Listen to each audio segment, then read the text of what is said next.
Hey everybody, Gumby here. I thought I'd try my hand at doing some voiceovers over the videos. This was an easy one for me to get. It's been online for a few years, but I thought I would tell you some stories about what happened. This is the ADCC North American Trials of 2005. I was held up in Vernon, Canada. Vernon, Canada is actually about 4 hours north of Vancouver. Originally, when the athletes were given the invitations to even participate in the trials, they had come out at their own expense, and they were told it was in Vancouver. And then after most everybody made arrangements, they found out it was in Vernon. So the promoters were forced to basically make the 4-hour drive and transport the fighters back up to the venue. I think it was done. I can't remember exactly why it was done. It was definitely a bit of a mess, and unfortunately, the result of it was, aside from the competitors and the staff that was actually putting this on, there's maybe about a dozen spectators, if that, which is literally, in my opinion, a shame because this was one of the best tournaments that I've ever been to, or definitely had one of the best lineups that I've ever been to. But still, great event. I actually have the whole video footage of that. We made a DVD of that. For the work that we did with ADCC, actually, the Sheik gave us the full rights to this footage. So OTM, Scotty, and myself actually own the rights to this footage, and we'll be posting that up soon enough. Here we got Ricardo Miguelariz versus Brandon Vera. I believe, again, this is just the highlight video of this. They kind of circled each other for about 5 minutes. ADCC, of course, has this scoring system that there's no score for the first portion of the match, first half of the match. In the second half, that's when the scoring goes over.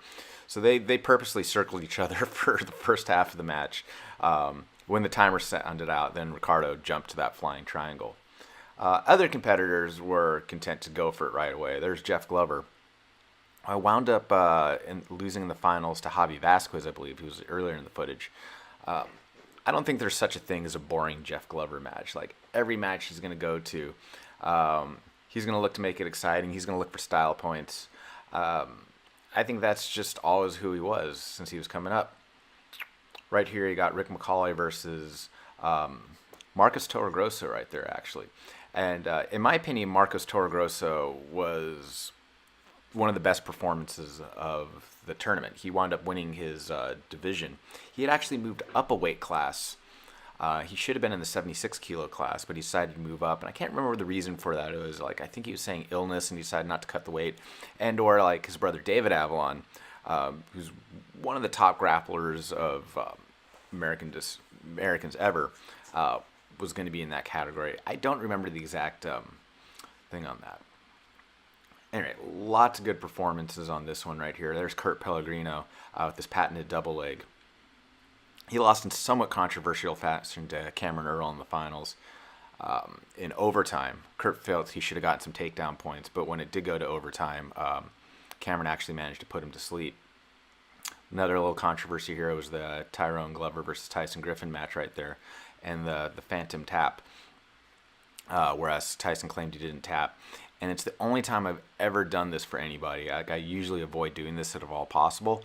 I actually rewound the camera, gave him the instant replay, and you can see the hand moving up and down, and it definitely qualified as a tap at that point.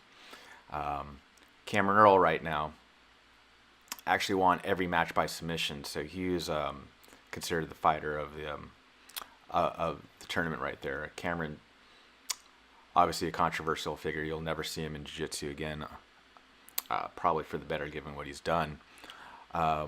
This match took place right before all the troubles happened, obviously.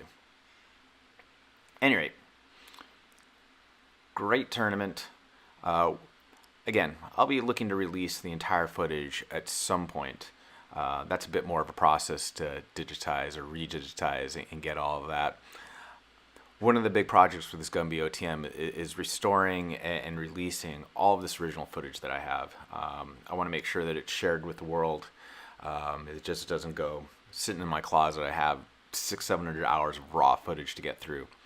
And if you saw the original video, I obviously can't put the soundtracks on there like I did before. So it'll either be the original sound or the original sound that was going through, or voiceovers like this. So if you like it, subscribe, give me a thumbs up, visit my Patreon.